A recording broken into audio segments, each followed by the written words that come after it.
अब थोड़ी सी बात कर लेते हैं इंडिया के नेशनल सॉन्ग के ऊपर। तुम सबने सुना होगा इंडिया में एक है नेशनल एंथम, हिंदी में कहते हैं राष्ट्रगान, और एक है राष्ट्र गीत। हमारा राष्ट्र गीत, नेशनल सॉन्ग, नेशनल एंथम। बताओ नेशनल एंथम कौन सा है? जन गण मन। और नेशनल सॉन्ग कौन सा है? नहीं बेटा, वंदे मातरम। सारे जहां से अच्छा तो अलग है। अब इनके बारे में थोड़ा सा डिफरेंस जान लेते हैं। एक को मैंने लिख दिया राष्ट्र गीत और एक को लिख दिया हमारा राष्ट्रगान। स्कूलों में तुमने ज्यादातर क्या गाया हुआ है लास्ट में? राष्ट्रगान। जन गण मन जो गाते थे ना, राष्ट्रगान था।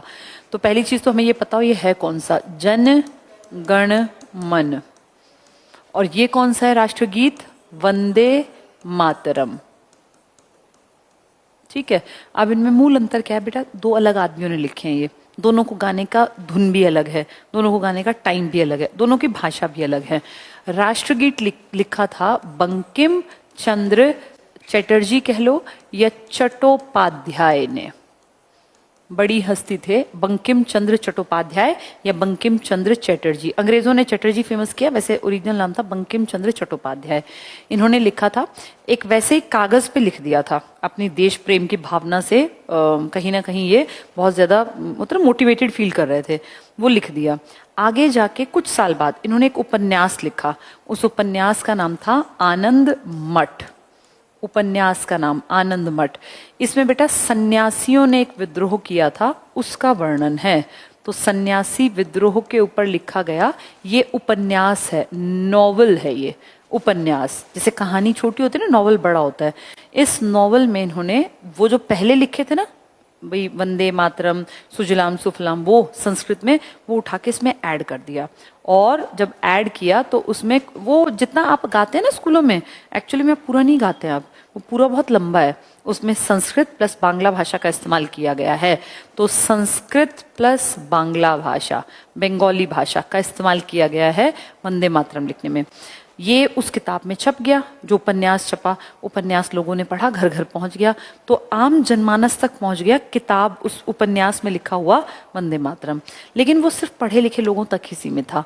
इसको पहली बार जो गाया वो 1896 में कलकत्ता में बैठक हुई थी कांग्रेस की, यहां गाया था। और जानते हो गाने वाला कौन था उठ के जिसने गाया था?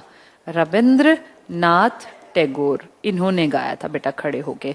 इसको गाने का आइडियल टाइम जितने में ये गाना चाहिए वो है 1 मिनट 5 सेकेंड। ये इसका गाने का आइडियल टाइम है। अगर आप इसको सिर्फ सेकंड्स में कन्वर्ट करेंगे तो आप इसको 65 सेकेंड भी कह सकते हैं। आज भी हमारे स्कूलों में राष्ट्रगीत जो ठीक ठाक टीचर्स हैं ना, वो अपने बच्चों को सिखा देते हैं। वंदे मातरम, ये प्राउड की बात है, अपनी माँ को सलाम कर रहे हैं। धरती को देखो, धरती तो पूरी सबकी एक है, लेकिन एक चीज आइडेंटिटी देश भी तो है। अपने देश को हम प्यार करते हैं, और जैसे अपनी माँ की रिस्पेक्ट करते हैं, माँ को प्यार करते हैं, ऐसे इस देश को, इस धरती को, इस धरा को हम प्यार करते हैं। तो उसी के लिए लिखा गया था वंदे मातरम। ठीक है, अब इधर आ जाओ। जनगण मन किस भाषा में लिखा गया? जैसे वो मैंने लिखा कि भाई संस्कृत में भी उसके वर्ड्स हैं और बंगाली में भी। ये किस में है जनगण मन? ये बंगाली में है मेन। कुछ शब्द इसके संस्कृत के हैं, मेन बंगाली है, इसका उल्टा है। इसका मेन क्या है? संस्कृत। उसका मेन क्या है? बंगाली भाषा। इसको जो लिखने वाले व्यक्ति थे, अच्छा इसका टाइम बता देती हूँ। ये कितने सेकंड्स में गाया जाता है? 52 सेकंड। लेकिन कुछ अवसरों पर सिर्फ जब धुन बजती है तो ये 20 सेकंड का। वैसे गाने का टाइम है आइडियल 52 सेकंड शुरू से अंत तक, लेकिन जब धुन बजती है किसी किसी मौके पर जो आगे पीछे की, तो फिर वो 20 सेकंड में। इसको लिखने वाले व्यक्ति कौन थे?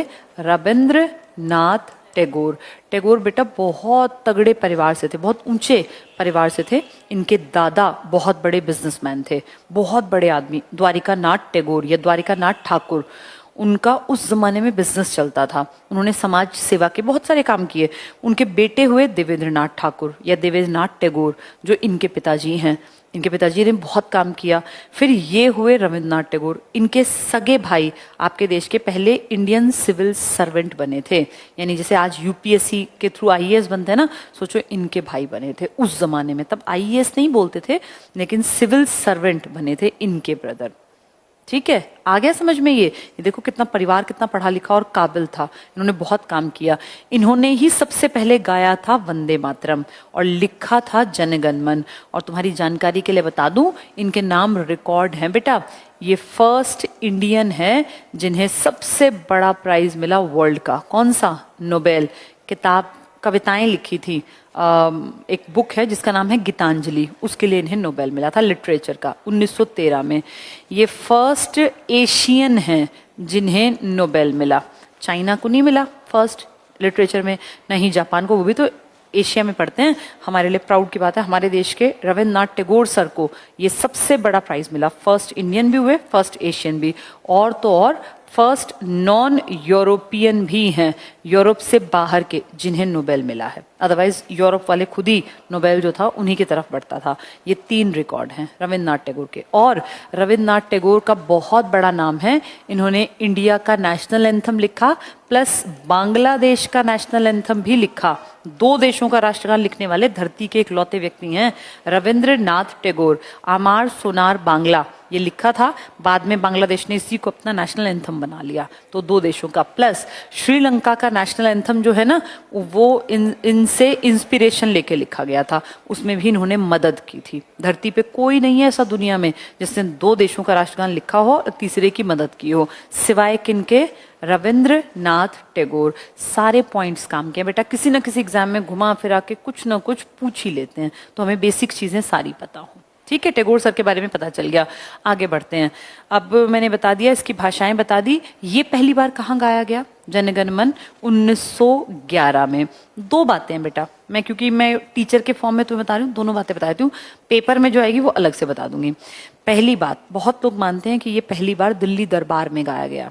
दूसरी बात, बहुत लोग मानते हैं कि ये 1911 में कलकत्ता के अधिवेशन में गाया गया। पेपर में पूछेंगे कलकत्ता अधिवेशन टिक करना, दिल्ली दरबार की बात को ज्यादा मान्यता नहीं मिली।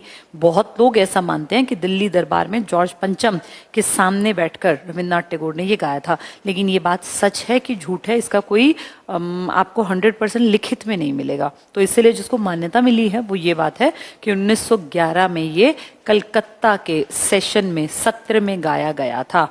ये भी कलकत्ता में गाया गया था और ये भी। इसको लिखने वाले आदमी अलग हैं, गाने वाले वही हैं टैगोर। दोनों में कंपैरिजन करके बात क्लियर हो गई सबको? राष्ट्रगीत और राष्ट्रगान, जनगण मन तुम्हारा नेशनल एंथम है, राष्ट्रगान है, और वंदे मातरम तुम्हारा राष्ट्रगीत है। दोनों को हमने एक ही दिन अपनाया देश के लिए। वो डेट बड़ी इंपॉर्टेंट है, वो डेट थी बेटा 24 जनवरी 1950। आप रिपब्लिक बनने वाले थे एक दिन बाद ही, यानी 26 जनवरी को आपका देश रिपब्लिक घोषित होने वाला था, जिसको आप कहते हैं गणतंत्र। गणतंत्र दिवस होता है ना, 26 जनवरी को संविधान लागू किया, उससे ठीक 1 दिन पहले, मान लो 24 तारीख को, आपने इन दोनों चीजों को अपना लिया कि ये हमारा नेशनल एंथम होगा, ये हमारा नेशनल सॉन्ग होगा। दोनों की भाषा समझ में आ गई? इसमें संस्कृत मूल भाषा है, संस्कृत मेनली है, बंगाली का भी यूज किया गया। इसकी बंगाली वर्ड्स हैं, संस्कृत का भी यूज किया गया। इसको 1 मिनट 5 सेकेंड, इसको 52 सेकेंड, इसको 65 सेकेंड भी कह सकते हो। इसको गाने वाले रविन्द्रनाथ टैगोर हैं, उसको लिखने वाले रविन्द्रनाथ टैगोर हैं।